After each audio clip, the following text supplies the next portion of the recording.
senang dengan ngaji, dengan taat itu sudah luar biasa. Kayak apa kalau mereka senangnya kalau nunggu melakukan maksiat. Jadi termasuk bentuk perlawanan kita terhadap maksiat adalah usahakan kamu tuh bahagia, senang dengan taat, istiqnas billah, mu'anasah billah, farah billah, itmi'nan tumaknina billah, sehingga ini mencukupkan kita tidak berkebutuhan maksiat. Meskipun kita ya manusia, pasti suatu saat atau sudah pernah maksiat. Serasa diceritakan lah, gue semesti gitu.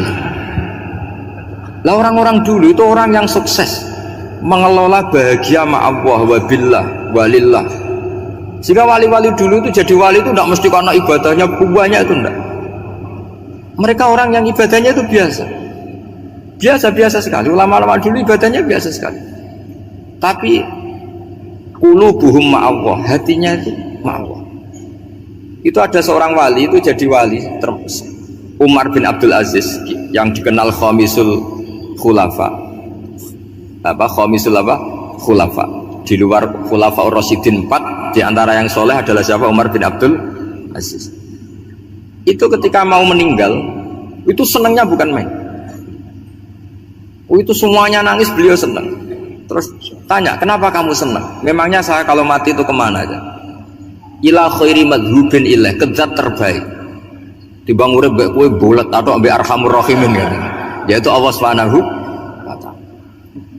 Jalaluddin Ar-Rumi ketika mau meninggal itu muridnya nangis semua, beliau marah.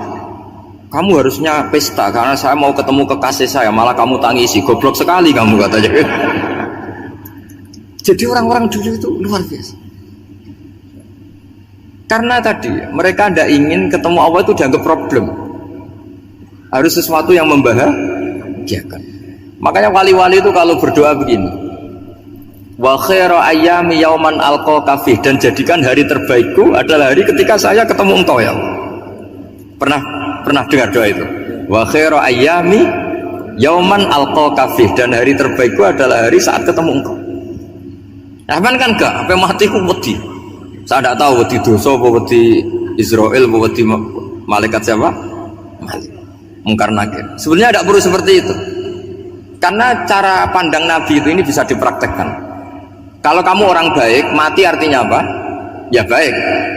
Karena husnul khotimah. Kalau kamu orang yang buruk, itu kata Nabi, anggap saja mati itu akhir dari keburukan kamu. Nah, aku urip terus, malah maksiat terus.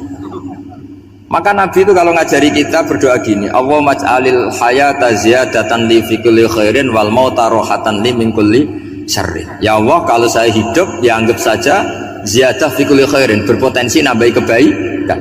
Kalau saya mati anggap saja ini akhir dari segala keburukan. Makanya saya berkali-kali guyon. Makanya tradisi ulama-ulama NU, ulama-ulama pesantren, ya ada hanya NU, pokoknya ulama-ulama alim. Itu kalau ada orang mati, orang nakal gitu mati, ini saya gitu, itu hadirin mesti gak terima. Wapi nanti wong wakal. Tapi dipaksa sama kiainya, saya gitu. Lama-lama dipaksa. Saya gitu. Padahal ning atine kiai wis ra iso maksiat meneh wis saya. Karena dengan mati berarti saya sudah tidak bisa maksiat lagi. Jadi Nabi melihat hidup dan mati itu segampang itu. Kalau al hayata ziyadatan li fi kulli khairin wal mauta rohatan li min kulli syarr. Coba kita ke depan itu kan ada potensi zina, potensi korupsi, potensi maksiat. Yang bisa menghentikan potensi itu apa coba? Mati ya, udah pinter ya. Sudah maju berarti. Berani mati.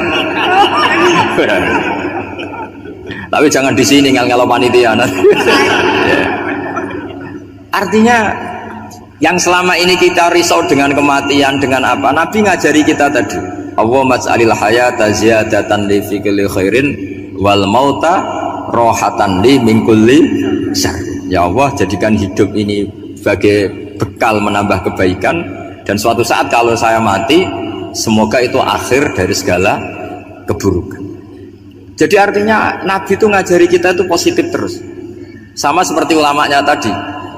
Nak lagi rukun mbek tonggo ya sanggep ae kanca keapian. Nak nenengan ben ra utang ngono. Dadi pokoke penak terus itu. Nak bojo lagi ngamuk alhamdulillah gak ngajak blonjo. Nak pas rukun ya alhamdulillah kok lagi rukun. Jadi gampang semua. Makanya ada seorang alim itu ngendikan begini, ada yang tanya, saya tuh dulu ketika kaya, teman saya sering main ke saya. Setelah saya miskin, nggak ada teman-teman yang ke saya. Dikira si Habib ini kebetulan orangnya Habib itu mendukung keluhan dia. Ternyata enggak. Si orang alim itu bilang gini, malah bagus tuh gitu. Kowe wis melarat buruhe wong. Ya sudah kamu miskin, buruhnya orang lain. Misalnya tukang manol di pasar atau tukang becak. Kemudian teman-teman kamu datang, malah kamu malu tuh jadi tontonan.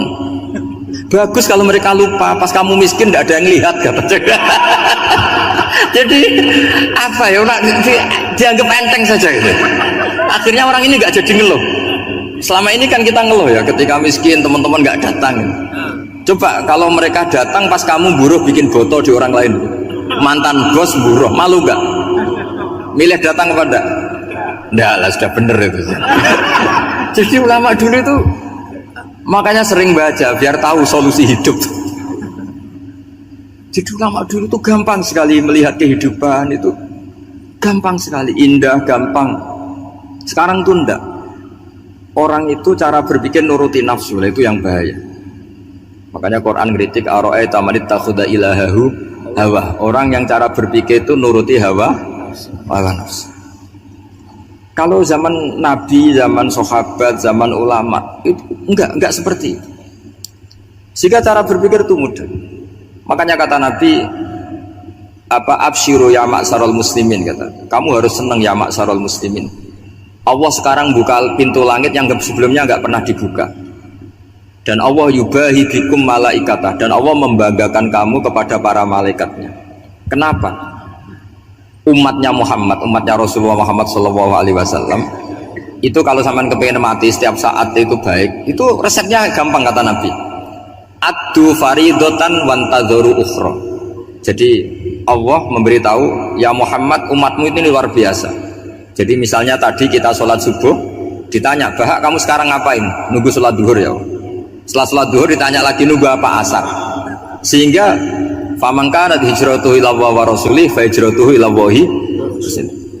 Jadi kalau ya sudah ini tak ijazahkan, kalau setelah sholat subuh nunggu apa? Duhur. Setelah duhur nunggu. Sehingga ketika kita mati itu statusnya penunggu sholat. Tapi kamu kan enggak miskin, kenapa? Penunggu kaya. Ya itu enggak masuk surga ya. Penunggu kemapanan. Berarti kan menunggu sesuatu yang seleranya nafsu. Beda kalau penunggu sholat, berarti kamu di dunia menunggu ritual ibadah. Maka diantara ijazahnya Nabi apa? Addu faridotan wantadzoru ukhra, melakukan satu fardu, kemudian kita menunggu tugas berikutnya. Jadi niati saja setelah subuh nunggu apa? Duhur. Setelah duhur, meskipun kita di perapatan, apa? Nunggu asar. Tapi ya asar betul, jangan nunggu tok pas asar. Jadi sebetulnya umat ini gampang sekali. Jadi diantara kebanggaan Allah, yubahi itu Allah bangga dengan malaikatnya adalah umat ini adalah addu faridotan wantadzoru ukhra, melakukan satu fardu kemudian menunggu fardu yang lain. Dari mengkhidmati kampus, ingin mengkhidmati masyarakat, dari satu masyarakat lokal Semarang menjadi sampai sekarang sampai Banjarmasin, terus gitu, dari satu tugas ke tugas yang lain. Makanya Islam diajarkan setelah satu tugas selesai, faida faruhtafan. Jadi sehingga hidup kita itu dinamis, dari satu kebaikan menunggu kebaikan lain, dari satu kebaikan menunggu, sehingga hidup kita ngapain? Nunggu satu kebaikan. Ini sudah masuk faman kanat hijratuhu ila Allah wa rasulih fa hijratuhu ila Allah wa rasulih. Sehingga orang bayangkan kalau kita direkam Allah, Gusti kula ampun mati nak dereng sugih, wis melarat puluhan tahun, sakit, nunggu sesuatu yang sifatnya nafsu, kepengin sugih tok aja cukup. Tahu bulan wong sing tahu ngenyekne lho, itu kan urung-urung wis dendam. Saya belum mau mati sebelum kaya dan buruhkan orang yang pernah melecehkan saya. Wis ngono akhirnya mati urung sugih. Berarti wis fakir matine hasud. Mau itu ngenes dunia akhirat kan kira-kira seperti. Kamu santai aja kalau fakir berarti meringankan hisab karena ada banyak harta. Yang mau dihisab apanya? Enggak punya apa-apa. Jadi saya mohon sekali ya, Islam itu mengawal kebahagiaan. Sebab itu sampai bahagia itu menjadi perintah Islam, qul bi fadlillah wa bi rahmati fa bidzalika falyafrahu. Karena dengan bahagia bitaat diharapkan orang Islam itu tidak